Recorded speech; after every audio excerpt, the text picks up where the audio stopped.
ஏமா நீ தான் ஆர்த்தி கிட்ட கொஞ்சம் எதமா பார்த்தா பேசக்கூடாதா? ஒரே அடியா கோபப்பட்டு பேசுற. நான் என்ன தப்பு பண்ணேன்? எனக்கு அவசரமா அயன் பண்ண வேண்டி இருந்துச்சு. உள்ள பிளக் பாயிண்ட் சரியில்லை. அதான் வெளியே வந்து சார்ஜர் எடுத்து அயன் பண்ண போனேன். அது என்ன உலகமாக பெரிய தப்பா? ஏன் நான் அயன் பண்ண அப்புறம் அவ போனை சார்ஜ் பண்ணா ஒன்னும் குடிமொழிக போயிடாது. என்னமோ அப்ப பாரு இன்டர்நேஷனல் கால்ஸ் வந்துட்டு இருக்கிற மாதிரி. அயன் பண்ணதை பத்தி இப்ப யாரும் குறை சொல்லல. ஆர்த்தி கிட்ட பேசின விதத்தை பத்தி தான் பேசுறோம்.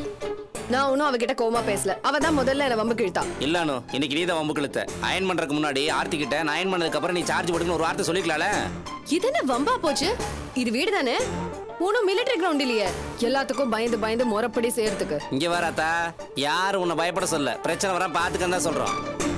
நீங்க சொல்றத பார்த்தா நான் என்னமோ பிரச்சனை ஆரம்பிச்சுட்ட மாதிரி இருக்கு. மத்த நாள்ல எப்படி ஆத்தா, இன்னைக்கு நீ தான் பிரச்சனை ஆரம்பிச்ச.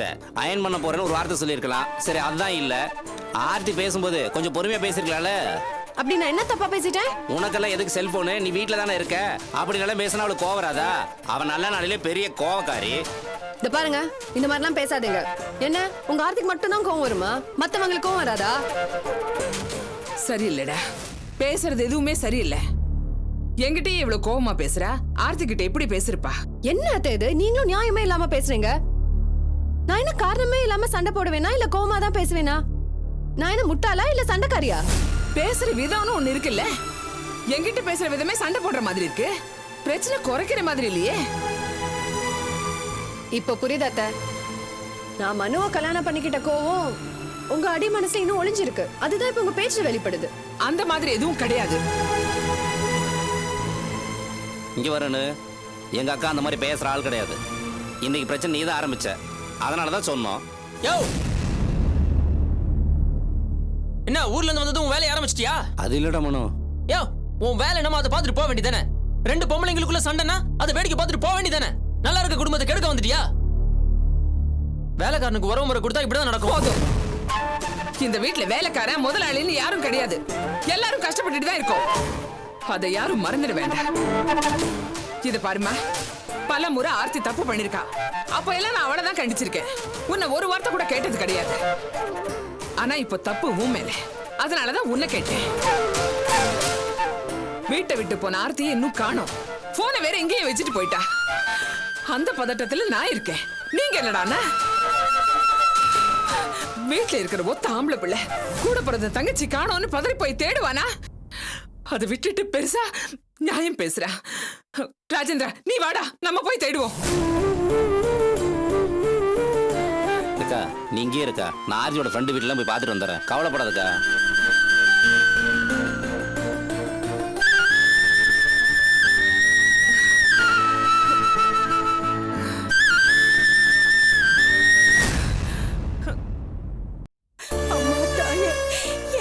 மட்டும் நல்லபடியா பொழைச்சு வந்தான்னா உனக்கு தீச்சட்டி எடுத்து கோழ ஊத்துற தாயே, கோழ ஊத்துற.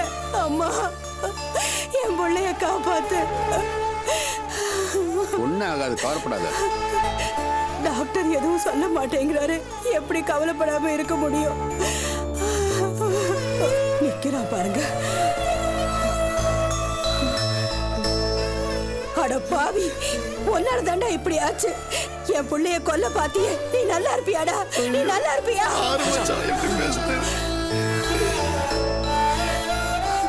உனக்கு எப்படி மச்சான் தெரியும்? குருவோட ஃப்ரெண்டு சொல்லி தான் வந்தேன். சொன்னா கேளு, அழாத. சும்மா இருங்க. என் புள்ள எப்படி இருக்கானோ? இப்ப எப்படி டாக்டர் இருக்கு அவருக்கு?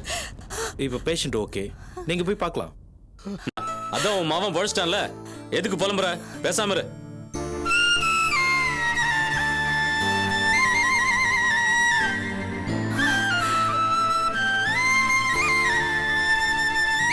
நீதான் குருவோட?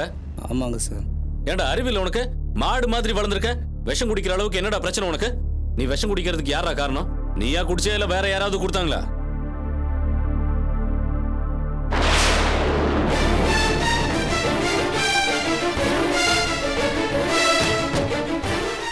குரு, ஐயோ பாத்தியாடா, அவன் உன்னதான் கை கட்டுறான். அவன் இந்த நிலைமைக்கு வர்றதுக்கு நீதான் காரணம். ஐயோ, அப்படிலாம் ஒண்ணு இல்ல சார். குரு சார், எதுக்குடா அவனை மிரட்டுற? ஐயோ, மிரட்டலாம் இல்ல சார். இப்ப பாரு குரு, குரு, குரு, நீ கண்ணை திறடா. நீ கண்ணை திறந்தா தான் என்ன விடுவாங்க, இல்லைன்னா உள்ள தள்ளுவாங்கடா. குரு, எந்திரா. எதுக்குடா கத்துற? சார் அவன் சொல்லிடுவான் சார், கொஞ்சம் இருங்க சார். குரு, டேய் கண்ணு தொடடா. தொடடா கண்ணு தொடடா. டேய் குரு சொல்றா நானாடா உனக்கு விஷம் குத்தா சொல்றா டேய். ஏய் எதுக்குடா அவனை மிரட்டுற ராஸ்க்? சார் அது அது வந்து சார் சொல்லுப்பா என்ன நடந்துச்சுன்னு சொல்லு. நடந்தது என்னன்னா, இது சரக்கு, இது விஷம். ரெண்டும் 2 டம்ளர்ல இருக்குது. நல்லா பார்த்துக்கடா.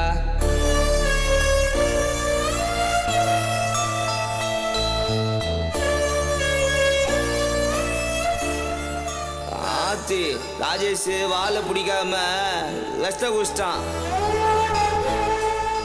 நீ தானே மாத்தி குடிச்சு இருக்கிற.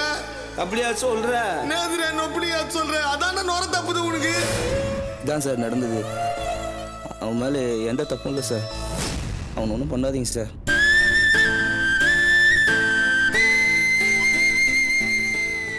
நான் தான் சார் மாற்றி குடிச்சிட்டேன். அவன் தான் சார் என்னை காப்பாற்றினான். சார் நான் தான் அப்பயே சொன்னல சார், நீங்க தான் கேட்காம பெண்ட சரி கைட்டீங்க. சரி விடு, வெளியே வா.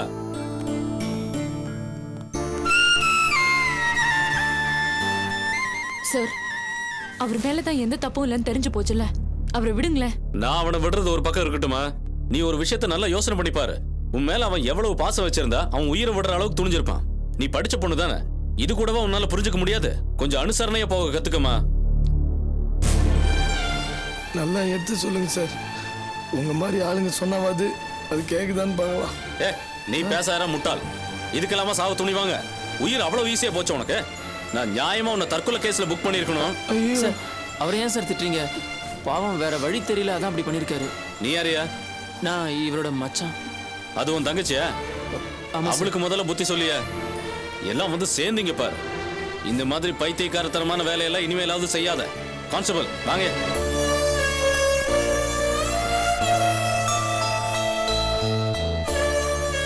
ஆர்த்தி அசிங்கமால உங்களுக்கு இறக்கத்தை சம்பாதிக்கணுங்கிறதுக்காக மொட்டை மால டிராமா எல்லாம் போடுறீங்க. இந்த மாதிரி சீப்பான ஐடியா எல்லாம் எங்க இருந்து வந்தது உங்களுக்கு? ஆர்த்தி அது ஒண்ணு மட்டும் நல்லா புரிஞ்சுக்கோங்க, இந்த மாதிரி அசிங்கமான காரியத்தெல்லாம் பண்றதுனால நீங்க என்னை விட்டு வேலைக்கு தான் போறீங்க. ஒழுங்கா போய் பழப்ப பாக்குற வழிய பாருங்க. என்னால சகிச்சுக்க முடியல, சகிச்சுக்கவே முடியல. இன்னொரு தடவை இந்த மாதிரி எல்லாம் பண்ணீங்க, நான் தான் சாகறதுக்கு வழியை தேடணும், நீங்க இல்ல. வா மனு, ஆர்த்தி நான் கையை சொல்றது விடுங்க. கேளு ஆர்த்தி. ப்ளீஸ் ஆர்த்தி, ஏதோ தெரியாம பண்ணிட்டேன் ஆர்த்தி. ப்ளீஸ் ஆர்த்தி. அம்மா மச்சான் சொல்லு மச்சான். ஆர்த்தி ஆர்த்தி நான் சொல்றது கேளு ஆர்த்தி. ஆர்த்தி நான் போயிட்டு வரேன்.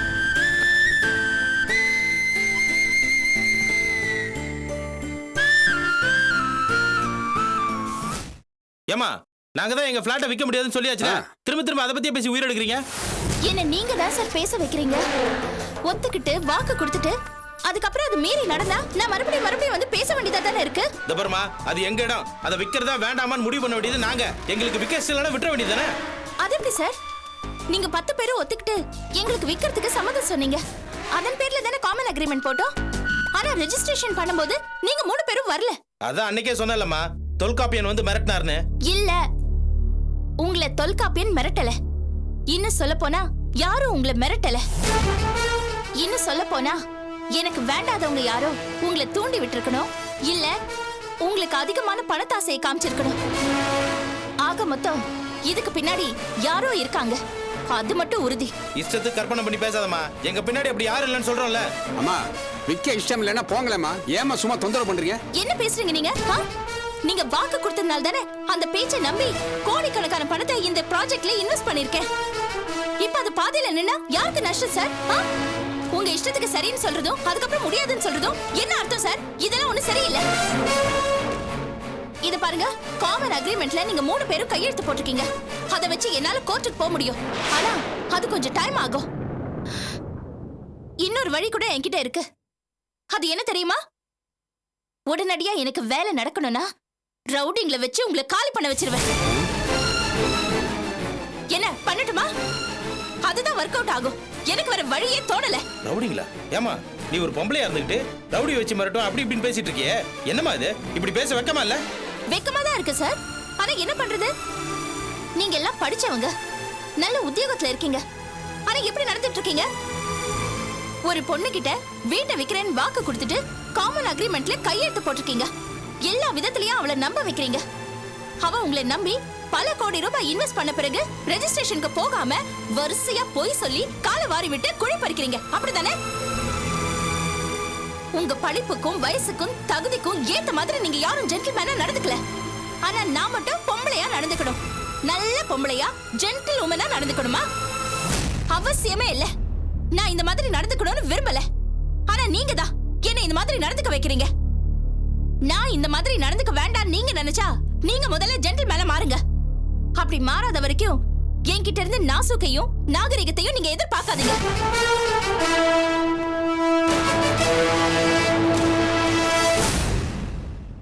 வெக்கமா இல்ல உங்களுக்கு? ஒரு பொம்பளை அவ உங்களை மிரட்டுறாருன்னு என்கிட்ட வந்து புலம்புறீங்க. என்ன சார் பண்றது? அந்த அபி ரவுடிங்களை வச்சு அடிப்பேன்னு சொல்றா. எங்களை என்னதான் பண்ண சொல்றீங்க?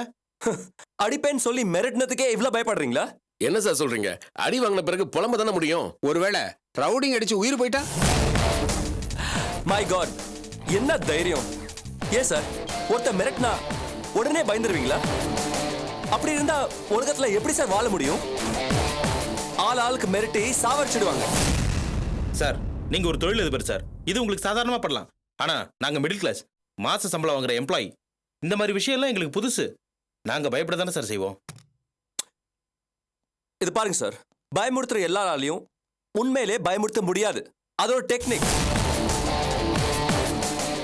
நீங்க ஒன்றும் சாதாரண ஆள் இல்லைங்க. உங்க ஒவ்வொருத்தருக்கும் சொசைட்டில ஒரு இடம் இருக்கு.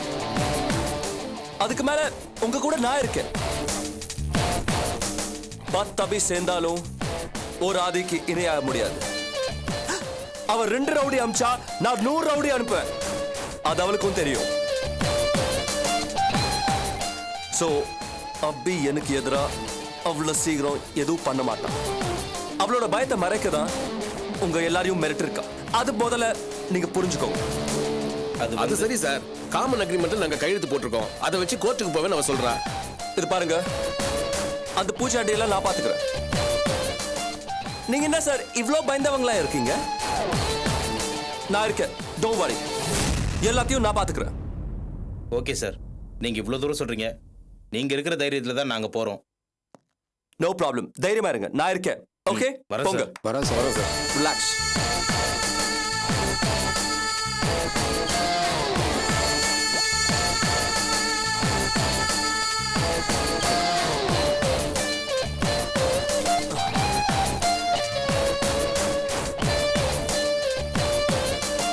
நீங்க ஏங்க புலம்பிட்டே வரீங்க? அதான் எல்லாத்தையும் அவர் பாத்துக்கிறேன்னு சொல்லிட்டார்ல. நீங்க ஒன்னும் சரிப்பா.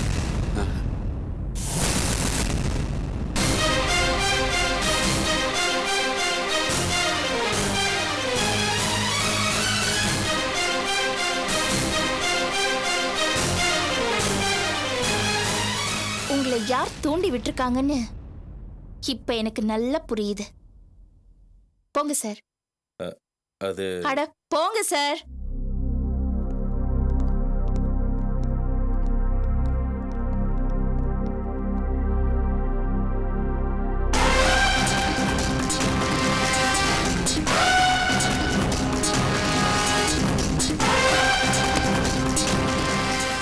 மே I come in mister Adhi? உள்ள வரலாமா? யோ,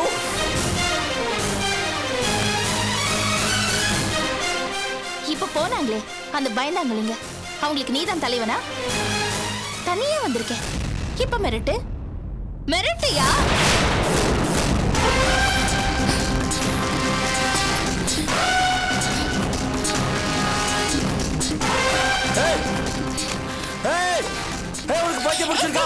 ஆதி ஆதி ப்ளீஸ் ப்ளீஸ் ஆதி ப்ளீஸ் கத்தாத கத்தாத. இத பாரு, எனக்கு தலைவலி வந்துரும். ஏன் ஏன் ஹை பிட்ச்ல கத்துற? எப்பவுமே உன்னால மெதுவா பேசவே முடியாதா? ஏய் ப்ளீஸ் ப்ளீஸ். என்னோட ஆபீஸ்ல வந்து ஏன் சேர்ல உட்கார்ந்து என்ன பண்ண சொல்ற? நான் ஏன் ஆபீஸ்ல உட்கார்ந்துகிட்டு ஏன் வேலையை பண்ணணும்னு தான் நினைக்கிறேன். ஆனா நீ விடுற மாதிரி இல்ல. நான் எங்க போனாலும் நீ அங்க வந்து நிக்கிற. நான் என்ன வேலை செஞ்சாலும் அதை நீ கெடுக்க பாக்குற. வர வர என்னோட வேலை நீ கொடுக்குற ப்ராப்ளத்தை சால்வ் பண்றதும் உனக்கு பதில் சொல்றதுமாவே ஆயிப்போச்சு. அதையே நான் அங்க இருந்து செய்யணும். இங்கே இருந்தா நீ என்னெல்லாம் செய்ய போற, நீ என்ன தேர்ட் ரேட்டட் வேலையெல்லாம் பண்றியோ அதுக்கு உடனே உடனே பதில் சொல்லலாம்ல. அது எனக்கு வசதியா இருக்கும்ல. அதனால நான் இங்கே உட்காந்துற போறேன். வேணா அபி. நான் உன்கிட்ட பல முறை வேண்டாம் வேண்டான்னு சொல்லிட்டேன் ஆதி. ஆனா நீ கேட்கல. இனிமே நானும் கேட்க போறது கிடையாது. என்னோட வேலையும் இனிமே நான் பார்க்க போறது கிடையாது. முழு நேரமும் உன்னோட வேலையை கெடுக்கிறதா இனிமே என்னோட வேலை. அந்த ஓனஸை எல்லாம் தனித்தனி ஆளுங்களை வச்சு அடிக்கிறதா நான் முடிவு பண்ணியாச்சு. நாளைக்கே ஏற்பாடு பண்ணிடுவேன். என்ன மிரட்டறியா? நான் முடிவு பண்ணிட்டேன் ஆதி. என்ன நீ ஒரு செகண்ட் கூட நிம்மதியா இருக்க விடல. என்ன விடாம துரத்திக்கிட்டு இருக்க. அதான் இன்னையில இருந்து நான் இங்கே உட்காந்துக்கிட்டு ஓன் நிம்மதியை கெடுக்கலான்னு இருக்கேன். என்ன டார்ச்சர் பண்ணணும்னு நினைக்கிறியா? ஆமா, உன்னோட டார்ச்சரை எப்படி சமாளிக்கிறதுன்னு யோசிக்கிறத விட உன்னை நானே டார்ச்சர் பண்றதுன்னு முடிவு பண்ணிட்டேன். தொடச்சுக்கோ, நல்லா தொடச்சுக்கோ. பயப்படுறவங்கள மட்டும்தான் உன்னால மிரட்ட முடியும். ஆனா நான் பயப்படுற ஆள் கிடையாது. ஏன்னா நான் தனி ஆள். என்ன நீ மிரட்ட முடியாதுடா. எழுதி வச்சுக்கோ. இனிமே உனக்கு எல்லா திசையில இருந்தும் அட்டாக் வரப்போகுது. அதை எப்படிடா சமாளிக்க போறோன்னு 24 மணி நேரமும் நீ திணற போற. All the best mister Aadhi. All the best.